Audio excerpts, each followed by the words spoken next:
সব দোষ হুজুরের। হুজুর তার নিজের বউ নিয়ে হেঁটে যাচ্ছে, কয় দেখছো নি কত বড় বেয়াদ্দব হুজুর, মাইয়া লইয়া হাইটা যায়। হুজুরের জামা যদি একটু বড় হয়, কয় হুজুররাই কাপড়ের দাম বাড়াইছে।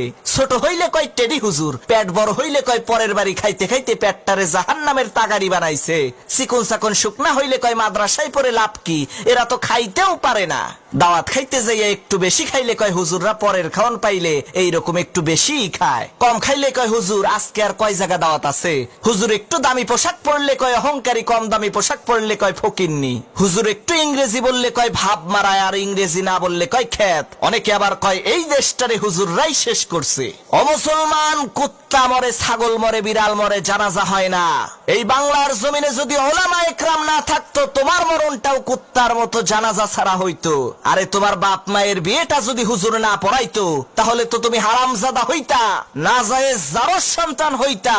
তোমারে তো সহি ভাবে পয়দা করার ক্ষেত্রে হুজুরের অবদান আছে। তাহলে হুজুর পাইলেই এত গুতাও কে? হুজুর পাইলেই এত বাস দাও কে?